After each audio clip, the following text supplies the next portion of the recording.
Improve it.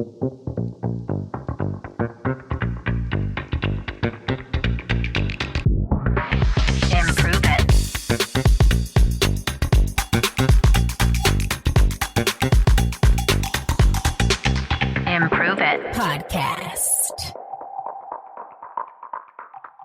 Improve it, peeps. Welcome to the show. I'm Erin Deal, and if you are new here, welcome. If you are an OG Improve It peep, you are going to love this episode. If you're new here, you're going to love this episode. I am so excited for today's guest, but before we dive in, just a quick housekeeping item. If you have not gotten the 4-step consistency planner yet, make sure to get yours. It is in the link in the show notes, and it is absolutely free. It is an amazing resource to help you get back into a routine and stick with that routine. And it teaches you how to do that in just 4 easy steps. So this episode is airing mid-December as we head into the new year. This is a great opportunity for you to get a consistent routine in place and actually stick to it. So make sure you go to the link in the show notes to get yours. And I want to just preface today's show by saying it's going to be a little bit different. I have the one, the only Jenna McDonnell on the show, and we are going to do a follow-up episode today from episode 210, which was called Work Less, Achieve More, Tales from a 4-Day Work Week. Jenna is the VP of Client Experience. You're talking to a VIP, and if you have ever reached out to improve it, chances are you have talked to Jenna. So welcome, Jenna, to the Improve It podcast again. Thank you. Yes, great to be back. I know. You've probably been on the show, this is maybe the 3rd time? Yeah, I think it is the 3rd time. Okay, and we're happy to have you, per always. So tell, for anyone not listening who hasn't heard any of your prior episodes, a little bit about you and your role at Improve It. So I'm the VP of Client Experience, as Erin said, and in my role, like she said, if you've reached out to us, you most likely, 99% of the time, have probably talked to me first.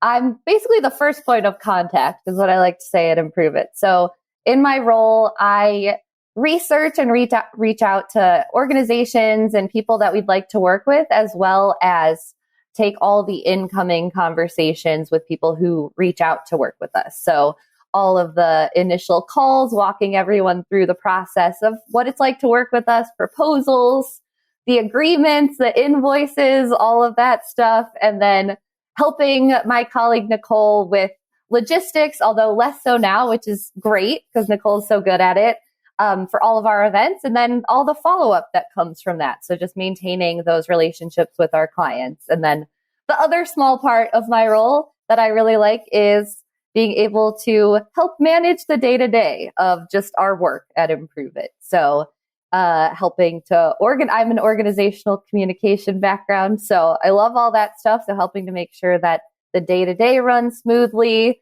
working on building our culture as an organization, all that stuff internally.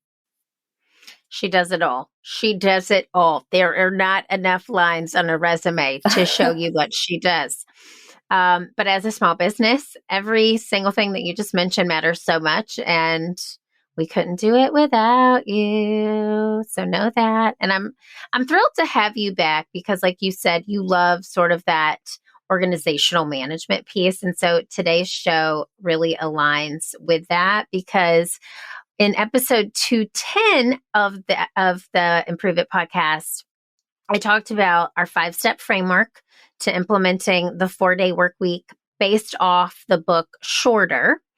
And if you haven't, again, listened to that episode, go back and listen to it because this episode is a follow-up from that show. And we'll share a link to our 4-day work week manifesto also that we created and drop that in the show notes here as well. Jenna actually created our 4-day work week manifesto.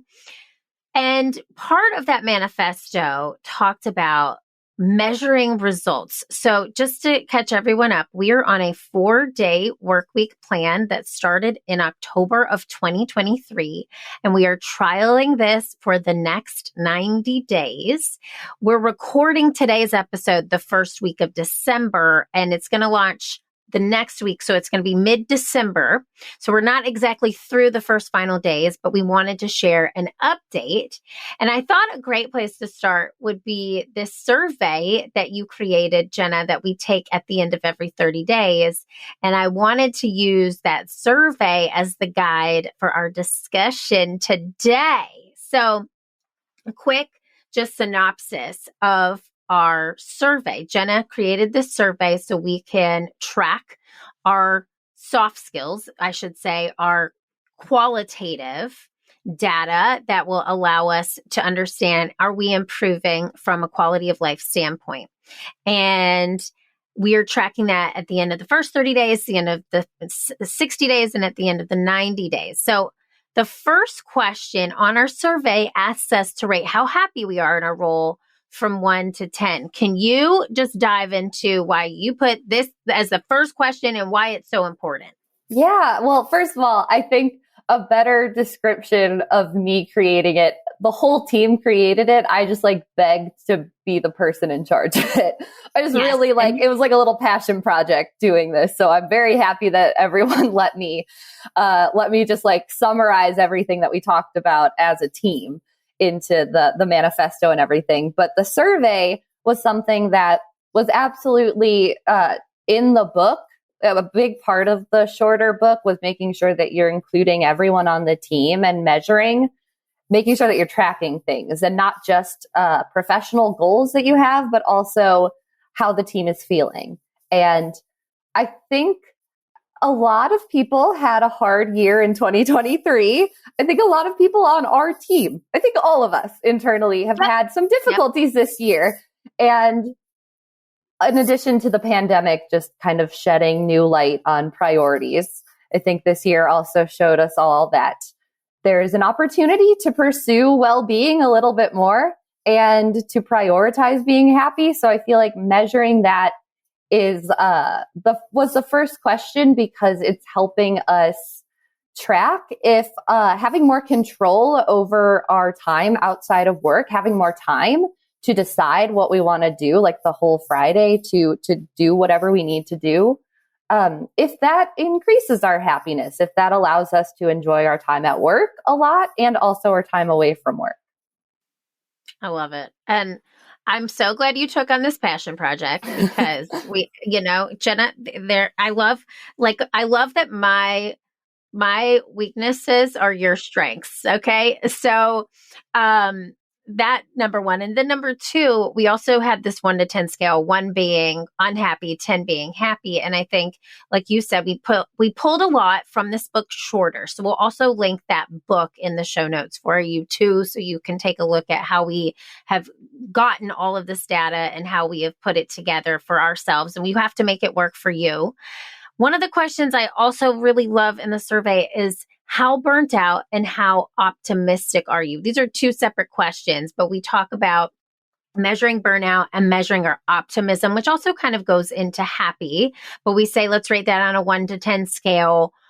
Why was that question so important in measuring our success? And talk a little bit about how we got to that question, if you can. Yeah, well, it's kind of the same how the pandemic, life events, just figuring out that we can have, or thinking that we could maybe have a different relationship to work, I feel like has been something that was on our minds as a team, like so many other organizations, but we hadn't necessarily taken a big step to see what we could do to change burnout.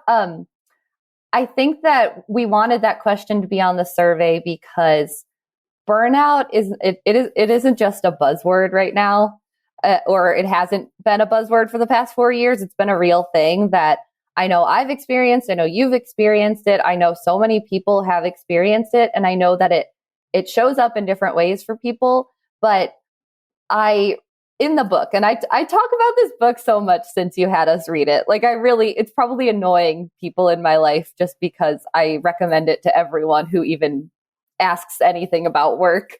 I tell them to read this book, but I really enjoyed it. And there was a quote, and I don't remember the exact quote, but I remember the essence of it. And it was something like, done is unattainable. Like it's an unattainable state to be done. And that just like hit me as a phrase, because burnout for me comes from being stressed out, which comes from me feeling like I don't have enough time to do what I need to do, or I put a lot of pressure on myself to achieve things. And when it doesn't happen right away, the stress comes and then the burnout comes. And measuring burnout and asking us how we're doing with burnout, I think will tell us, or hopefully will tell us, if we prioritize what needs to be done and focus and the important work, and allow the fact that done is an unattainable state to like be a fact, and still choose to step away, will we feel less burnt out? Will we be able to achieve still, but will we, like, the mindset that we have as a team and as individuals on the team, will that be healthier? So that's why we included the burnout. And I think you're right. Optimism is a big part of kind of like the happy question, but I think it's also, along with burnout, I know for myself, if I'm burnt out, I don't feel like myself. I don't feel like a positive person. I feel negative, disconnected, numb, like I can't give anything and I can't even enjoy the good things. And so if we're less burnt out, I think burnout and optimism are definitely correlated, and I think they will increase with each other. Yes. Oh my God. I can't wait to look at all of our stats and statistics and look at all this. Well, and I got to tell you too, like it really, that quote, it's so funny. First and foremost, let's just start with this. I read that book first, and I did not want to just be the only one who read it. I'm so grateful that you and the team read the book as well, because look at the takeaways that you took away. That quote, I remember now that you said it, it hits me harder now that you've said it than I read it in the book. And so I think for us specifically, like I know you and I are both achievers. We love to achieve. I like a zero inbox at all times. It's just not possible with where we're at right now. It's just not possible. And I think exactly what you said, it's actually allowed me, when I think about that question specifically, to let some things be and focus on the priorities as my priorities, not what my inbox dictates. And I've actually become more productive because I've allowed less to get done that isn't a top priority. So that's an interesting twist, I think, to that question and why we're measuring it, because it has shifted it's a mind shift. It's a paradigm shift. So I feel like that has actually been something that I didn't even realize until this very moment has happened in my own personal journey with this 4-day work week. So I want to go back to the survey because you crushed it. And it asked about another question is, how have you been sleeping and how have you been feeling physically? Have you specifically, Jenna, noticed any shifts since we started going to 4 days? Yeah, I have. I've noticed that both in my responses to the survey and just my daily experience of being me. I've noticed that I have something that's been a goal of mine for probably 2 years has been to have a stronger evening routine and morning. But I felt a little more connected to my morning routine than like having an evening routine on work days. And I have noticed that over the past 2.5 months, I've been really dedicated to, like, from the physical perspective, like I've been really dedicated to preserving and like reserving my gym time. Like this is the time when I'm going to be active because I am sitting at a desk. I mean, sometimes I stand at my desk, but it's not, it's not an physically active job. So I've like reserved that time and been committed to it and have turned down making plans or talking myself out of it. And it's made me feel really good because then I sleep better if I move my body. You feel more exhausted at the end of the day, which is great. And I think it's helped with my morning routine too, in terms of waking up, getting on a walk. I mean, it's getting colder in Chicago, so we'll see how long that lasts. But the moving the body, I think, is something that I've been able to prioritize more because I know that on the weekends, I'll have plenty of time to be social and to make those plans and to rest. So if I commit to like these 4 days at least to move my body and to be active, I think that that's really helpful. And then also from like the health perspective and logistically, having Fridays off to schedule doctor appointments is really big. I don't know how we do it without that, honestly, and not feel like you're falling behind. So there is like a more of a focus on taking care of yourself physically. I feel like we've all had more appointments over the past couple of months, and we haven't really missed out on work with like the exception of one time I couldn't get a Friday appointment. But it's impossible to not be, it's impossible to not, or to make appointments if you don't have this time, I feel like. Oh my gosh. First of all, it's always the dentists that you can't get into on a Friday, okay? Because dentists, they figured this out a long time ago, okay? Dentists were like, I'm only working 4 days a week and I'm taking Fridays off. And just in case you haven't listened to episode 210, we as a team collectively all decided to take Fridays off. So I just want to make that clear too. Fridays are the day that we collectively said, we had already had no meeting Fridays. So that was already a thing where you can't have a meeting internally or externally. It was always a catch-up day administratively, and we decided Friday was the best day. And so, Jenna, I love that because I think I've noticed like you are feeling better because you have that gym time in the evenings and you are getting more sleep. And I feel I need to work on my evening routine. That's just like something, that's my own job. Okay, this has nothing to do with the 4-day work week.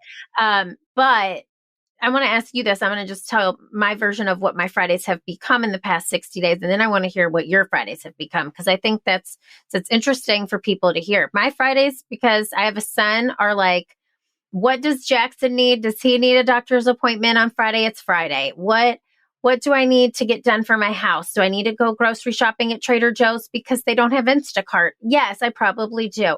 Do I need to get my own appointments on that day? They become a day of appointments. And it also becomes a day if I have to sit on the computer for a couple of hours and do some accounting work or, catching up. And that's something I want to just be clear with everyone on too. We also said, and we said in our manifesto, we are checking emails on Fridays at 11 a.m., whatever our respective time zone is, and at 4 p.m. So if something from a client needs to be addressed, we will address it via email, but it's usually 30 minutes either time. It's like an hour a day of checking email, and you can do that anywhere at any time. So for me, my Fridays look like a lot of appointments or grocery shopping or administrative life stuff. And then probably realistically 1 to 2 hours of checking email or doing some task that takes a lot of concentration at my desk. Tell me what your Friday looks like. Yeah. I mean, there are definitely similarities. So I will say, yeah, like some weeks, not every week, I have therapy on Fridays now, which is great. And I don't feel like I'm taking time outside of work or outside of like going to the gym or something. Like it's its own time now. Other appointments that I need to make, absolutely, like the life admin is a big part of Fridays. Ideally, everyone has shorter work weeks and all of that. And this point will become obsolete. But because other people are working, it is like my time for me. So I make all the appointments, but I also, if I have time outside of that, grocery shopping, working out. I love going to a coffee shop and reading, or like you said, doing a little bit of work. One Friday, I took a call, which was not the normal Friday for the past couple of months, and that resulted in a new client for us. So it was well worth it. It was a great conversation, and it was an hour of my time factoring in my follow-up after the conversation. And the next week, we ended up being able to execute an agreement with them and everything. I also feel like Fridays have become days where I do some like life brainstorming. Sometimes it's related to work. Other times it's just time for me to just think. So yeah, it's life admin, rest, working out, me time is what Fridays are. Oh, I love it. I love it. And you know what? I want to piggyback off that. And this is also said in the book, and it's part of our manifesto, that the best ideas come to you when you're not sitting at your desk in front of your computer. And I have been a testament to that. This past Friday, I specifically got so many downloads driving to and from a lunch. And I had lunch with some colleagues here in Charleston on Friday. Like I'll reserve more relationship building things for Fridays as well.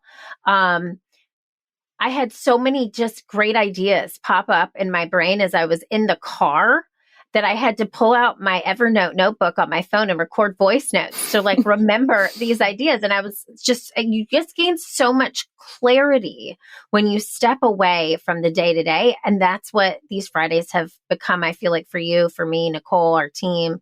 And I think, like, for example, they can also change. This Friday, I'm flying to Denver to see a good friend. And I'm so excited about that. And I'll probably do some work on the plane and have some me time on the way back. But it has really allowed me personally to think more clearly, to actually come up with ideas. And I feel like that's the same for you. Would you say? Yeah, that was another big part. And I think Nicole maybe was the first one. She pulled a quote from the book and started talking about it. She's so creative. So it makes sense that quote resonated with her. So when we were talking about it as a team before the experiment, she pulled it and mentioned it. And it was, again, I cannot phrase it exactly as it was said, but something about how when you step away and like go on a walk or just get up and stop thinking about what the problem and trying to find the solution, that's when an idea will come to you. And so I feel like we're giving ourselves that time on Fridays to not be focused on work, but then something will pop in and it'll be like an interesting idea that I'll then just, I'm not a voice note person. I will write it down and then return to on Monday and see if it was any good. But yeah, that creativity, that like stepping away piece, I feel like is a part of my Fridays as well. So good. It's so good. It's honestly like, I look forward to I'm going to say this. I thought Fridays were going to be like this restful, peaceful day for me. They're definitely not. I'm definitely getting done a lot of life admin things. And it is also like a moment to refresh my mind from work and to have more clarity. But what is wonderful is that because I've done that on Friday, I can have Saturday and Sunday to actually relax and just be with my family. So because I felt like a lot of my life personally was going from work to mom, and there was no like Erin in there ever. And so Friday is like the Erin day, you know? So, okay, let me ask you this, because this is something else that we rate ourselves on in the survey, how energetic we feel. So how has your energy shifted after going to 4 days a week? And then how has that impacted your Monday? I do feel, I know that this is going to sound like we have no drawbacks to the 4-day work week. At the end of this, I will share a funny one personally that I did realize. But I really have noticed my energy go up since moving to the shorter work week, the 4-day work week. I've noticed that when I'm at work, I honestly feel like more joy at work than I did. And it's not because I wasn't like connected or committed to our work. It probably looked the same on the outside, but like I'm enjoying it more now because it's like, this is my work time. This is when I can use my brain in this way and like really focus in. And I'm not thinking about other things because I can think about the other things on Friday sort of thing. So my energy for work is higher. And then I feel like personally it's higher too, because when I step away, I really am like stepping away, and I'm thinking more about the well-being, like my whole person, rather than just working and like what I need to accomplish. There's more focus on like investing in myself and figuring out what gives me energy and what maybe takes away energy from me. And then the Sunday thing, I have so many thoughts on this because I remember reading, like, Sunday scaries are such a phrase and I've used them myself. I remember reading on LinkedIn someone's opinion. It was they were talking about how if your employees have the Sunday scaries, that's an organizational problem. That's something you need to address as an employer, and that's a problem. And I hear what they were saying, but I do disagree with that.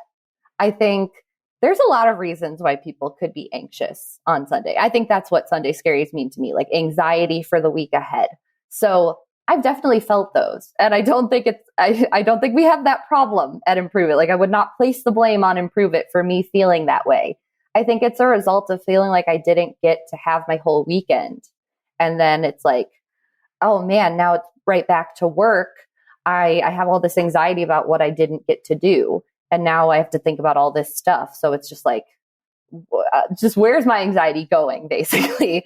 And that's how I felt with like the Sunday scaries. So I will say, and we've said this in our Monday meetings, I think all of us have agreed on this. I genuinely feel like ready to work on Mondays. And I've used Sundays, like Sunday evenings. I don't make plans. I get prepared. I try to go to bed early, like maybe earlier than during the week even. And I don't feel the same amount of anxiety. I have anxiety. Like I do experience that still. That's still a part of my life, but I don't feel the Sunday scaries in the same capacity. And I don't really feel them anymore. And I think that's because I've felt like I've been able to live over the weekend, and then I'm ready to work and like excited to work. Oh my God, Jenna. I love it. There's so many. I'm like, where do I start unpacking this? Because it's so good and it's so true. And I had a girlfriend of mine who is a doctor go down to part-time. And so that meant for her taking Fridays off. She did this a while before we ever did our 4 days a week. And she's a mom of two. She worked many hours at her private or her practice, whatever. And as soon as we started taking Fridays off, I was like, man, why didn't I do this forever ago? She goes, I know. She goes, what's great is you don't have Sunday scaries because you know you only have 4 days. And I was like, that's so true, because Thursday's the new Friday. And because Sunday, I'm like, you know what? I have rested enough to go back to do my most productive work. Even though I could make Fridays more peaceful for me without like running around all over the place. Maybe I'll experiment with that soon. But I really do feel like by Sunday night, I've had my time. I've had me day because my son is at school and then he comes home and, then I see him after that. But and there could be a Friday that I do something with him too. I have a lot of quality time, him and I together, but I do feel like I don't feel guilty as a mom taking that day for me, because if I don't give that to me, I'm going to be an awful mom in some way, because I haven't given to myself first. And I really think it has empowered me in so many ways to show up how I want to show up. And I think you're right. Like, I didn't really realize that until we started going through this. It took me like 2 Fridays to be like, wow, my Sundays have changed. My Mondays have changed. So I feel you too. And I want to talk about one more thing on our survey, because we said at the end of this 90 days, and this is part of our manifesto, we're going to measure success from the data from the survey that we've collected, but as well as our revenue and overall company success. And we know time will still tell because it is not December 31st. But I want to just talk about the quality of life piece. It sounds to me that this has improved the quality of your life, but I want you to tell me if that is true, and then if there are any drawbacks, because I think that's important to say too. Yeah, it has improved my quality of life. I think that reading that book, and then also I went down like a rabbit hole I went to a webinar where someone else walked through creating their 4-day work week at their small organization, and then reading about large companies doing it. I just like there's so many resources out there, a lot of them not in the US, some of them in the US, but a lot of them in Europe. And so I read a lot of those, and I do love certain aspects about European cultures. Like I think that there are some ways that they have things right that we have backwards in America, to be honest. And one of the ways that as an outsider, I perceive some cultures to be better than ours is that just existing is enough. Like you're worth it just by existing and being a person. You're trying your best. Like you're not earning your place on this earth, and your worth by how much money you make, by what you achieve, all of that. And I think even if it sounds obvious, I feel like it's very ingrained in our culture here to value external things more than just feeling that you deserve things because you're a human being and you deserve rest and you deserve to just be, and you're not what you produce, that kind of thing. I feel like that mindset, I'm still working on it. It's not perfect. I still have some guilt that I get to work 4 days and then I have this time off when sometimes I'm not doing anything. And I'm like, maybe I should just go back to doing some work or do something else that's productive. But that unproductive time makes me feel better. And so I think like the quality of life there is that there's more time to just be, and there's like more value in just being a person. But on that drawback side, it's kind of my relationship with that isn't perfect. And that's something I'm still working on. And I feel like people can relate to that who are going to be listening to this. We're so focused on what we achieve, what we produce, but there's so much value in just being here and being a person, and trying to be a good person that that's one thing I've noticed. And another thing, and this is the funny thing I was going to say, another thing I've noticed, this is like the one con I've noticed personally from not working Fridays. And I've told people this and they've laughed, but it's true. You have more opportunity to spend money on Fridays. Yes. Because we're not sitting at our desks working, we're not making less money than we were before, but we're not making more. So there is more opportunity to like treat yourself to things or go shopping or whatever on Fridays than if I was working. So I will say that is something I've noticed that I would not have predicted. You know, Jenna, you are not wrong in that statement. That is a true statement, because I have found a new love of Trader Joe's in this 4-day work week. I mean, I have there's only one Trader Joe's in Charleston. It is a 25-minute drive for me to get to, and it does not have a delivery service, so you have to physically go there. Okay, and so I agree. I'm at Trader Joe's. I wouldn't go to Trader Joe's. Like, what? I don't need everything but the bagel dip. I love you discovering Trader Joe's in this. Oh, God. I know.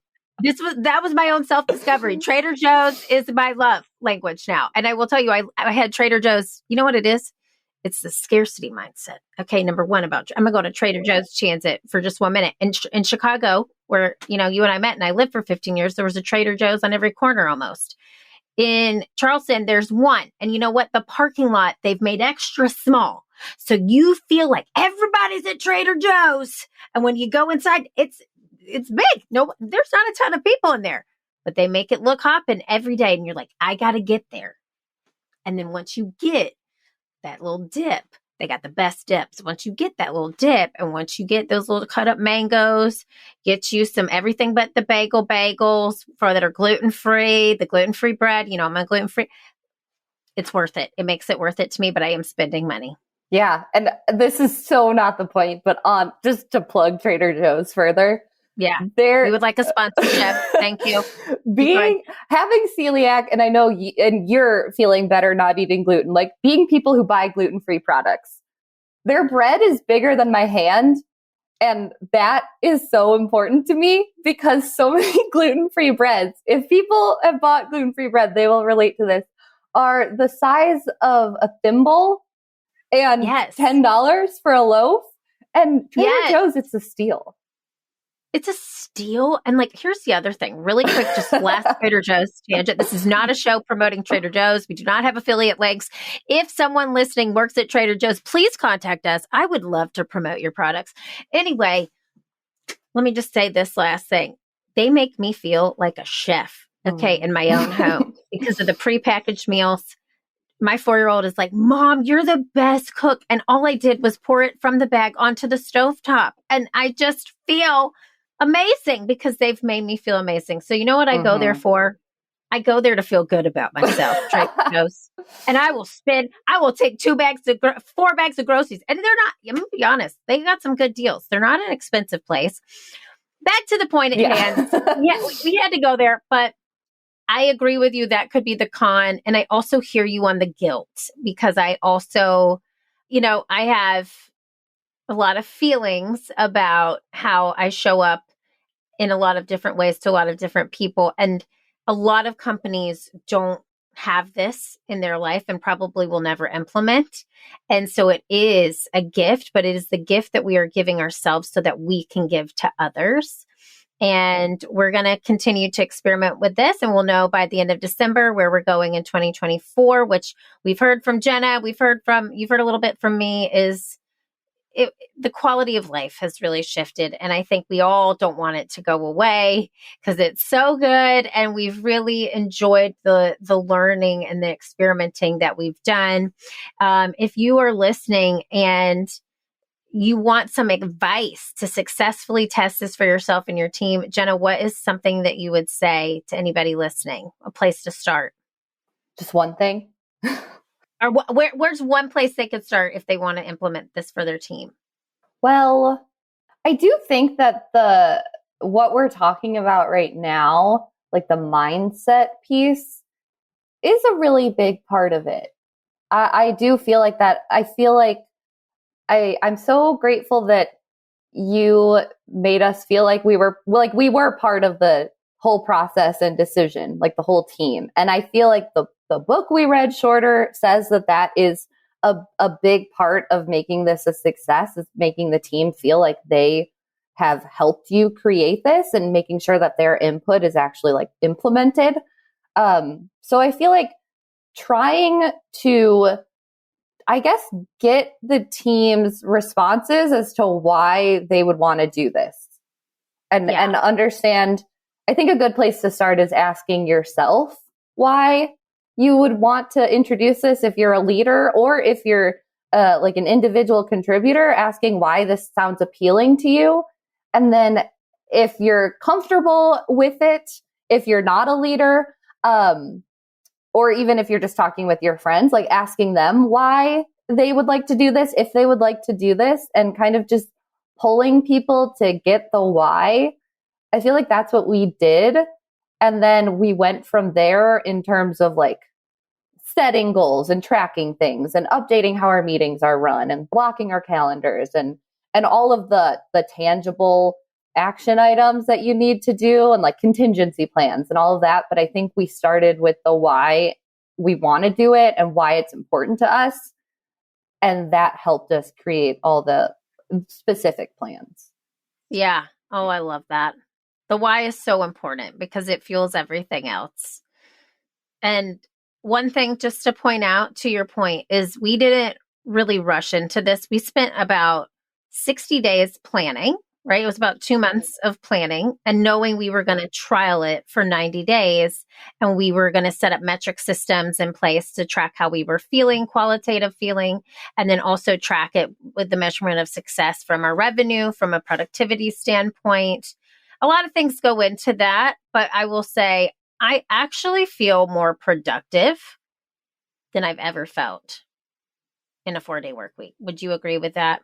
Yeah, I would. I feel like I'm using my time. Yeah, and another thing from the book. This guy should really we should be ambassadors. Have him on the show at this point. Yeah. Honestly, yeah. I did really love it because it uses design thinking to help you develop a plan or like introduce this idea. And I feel like that's really helpful for conceptualizing how to make it happen. But one thing that relates to this is the idea that you're, I lost my train of thought. As I was talking about the book, I was thinking about how great it would be to be an ambassador. And I just like fully lost my train of thought. Jenna, I'm going to be honest. You know what, though? This is real. This is real. And it happens in real life. We're not editing it out. Okay? We can lose our train of thought at any time, and it's totally normal. Just using filler words. You should be a brand ambassador for the book shorter, is what you're saying. Should we get... Or how he should be on the... Yes, we need to have Alex on the show. Yeah, Alex. no, I remember... Yeah. Gosh, that's embarrassing. But... being able to focus and being productive. That's what you were talking about. Yes. A big part of it is not figuring out how to do, this is what I was going to say, not figuring out how to do 5 days of work in 4 days, but figuring out what's important and like cutting things out that aren't, I'm not going to say moving the needle because that's too jargony, but it's too corporate-y. But we say that, and it's true though. It's so true. Yeah, I think that was a big mindset shift. I didn't think about that before. Like when I heard 4-day work week, I just thought, yeah, you figure out how to do the same amount of work in fewer days. But no, it's about prioritizing things and being the most productive you can be, which sometimes means taking away things that weren't making a difference. Totally. And I truly assess that with every single thing that I spend time on now. And if it's not moving the needle, if it's not moving the needle, how should I reprioritize this? And I feel like the fact that we are setting boundaries here allows me to set boundaries in other areas of my life, because boundaries are hard for me as a recovering people pleaser. And I feel like this has really helped me stay on track. And it maybe takes me a while longer with some areas, but it really does make me really understand the value of time and the value of prioritization and the value of measuring, right? And understanding, which is why we have this survey that we've created. This is why we're measuring success from a qualitative and quantitative state. And it's allowing us to reflect. Like we have so much more reflection time now, and I have time away from the work that I'm able to reflect, that I feel like for us, it's been a win across the board. Well, time will tell. We'll let you know and prove it, peeps, at the end of December, but you've heard all the facts here and you've heard all of the amazing information from Jenna. And I'm so grateful that you came on this show again. Is there any last thing you want to share with the Improve It peeps before we go? I loved this conversation. I love talking about how I like nerding out about how organizations are structured and the processes that go into that. Like I get a kick out of that. So it's very fun to talk about. I'm trying to think if there's anything else that was like a big takeaway on this. I like what you said about the prep. I think that's another thing to answer your previous question. I think not jumping right into it, as appealing as it sounds, taking your time and looking at the resources and thinking about how you would do it before making any changes, I think is important. And I think the final thing I'll add to this conversation is that it's not perfect. Like there's so many ways to improve how you work and the processes that you use and the offerings that you provide. Like there are so many improvements that can always be made. So I feel like it's just thinking about which ones are most important and also being open to making those changes. Like I think we're open to going with the flow and figuring out how to further optimize this. Yeah. Oh, she is dropping buzzwords. She is moving the needle while optimizing, while synergizing and strategizing. Okay. Jenna McDonnell. 30,000 foot view. 30,000 foot view. Listen, I'll circle back with you on this after we we'll take this offline. How about that? Reverse engineer. Jenna, yes. I'll circle. Yes, I'll follow up. I'll ping you about that in just a moment. Oh, all right. Well, I'm so grateful to have you on the show. Improve It peeps. You can find Jenna on LinkedIn and connect with her there. She's all over the Improve It website. And if you ever go into the contact us page and you reach out, you will know Jenna McDonnell very quickly. So thank you for being here. Thank you for this conversation. Improve it, peeps. You know the deal. Keep failing, keep improving, because that world needs that very special it that only you can bring. I just looked exactly into Jenna's eyes as I said that. Did you feel that? I looked directly her in the eyeballs. All right, improve it, peeps. Till next week. See you then.